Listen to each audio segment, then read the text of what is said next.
Hey guys, good morning. For today's video, we'll be cooking bihon with Ate Emmy, and that's all the ingredients. We have the celery, we have the carrots, we have the snow peas, we have the cabbage, the onion, the garlic, the chicken, and of course, yung pampahaba ng buhay, ang bihon.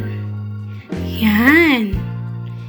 And yan, we have to fry the garlic and the onion until it turns to brown. Pinaghalo-halo lang ni ate. Tapos, yeah, she added the chicken.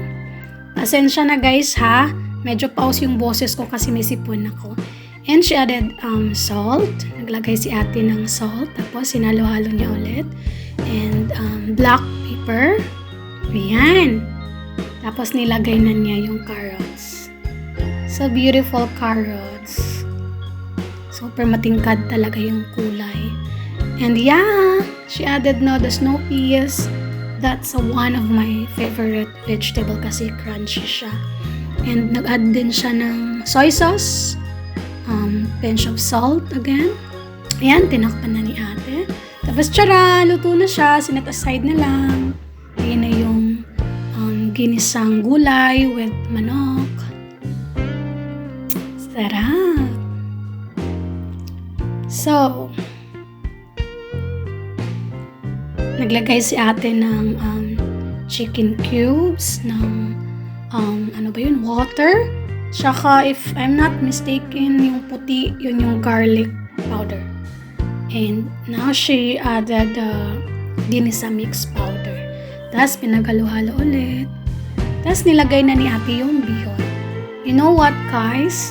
Ate is really a good cook. Ang galing-galing talaga niyang magluto. Tapos pag siya lagi kong kasama, lagi akong nabubusog. At yan, nilagay na niya yung cabbage. O, diba?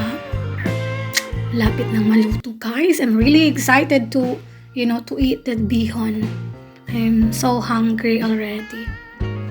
Yan, pinaghalo-halo ulit ni Ate Emmy. Tapos nilagay na niya yung ginisang vegetables na may manok. Nilagay na niya lahat. Yan, yummers. Malapit na talagang maluto. Matitikman ko na talaga yung bihon ni Ate Emmy. Thank you so much, ate. Tapos naglagay na siya ng konting black pepper ulit and salt.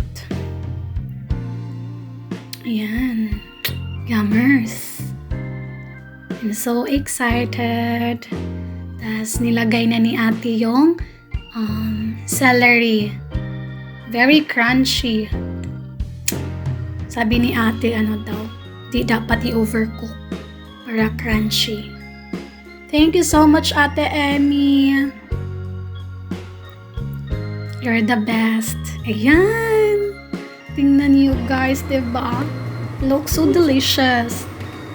Di lang talaga siya mukhang masarap. Masarap talaga. Yan, nilagay na ni ate sa mesa. Yummers! Yan guys, kakain na kami. Thank you for watching. I love you all. God bless!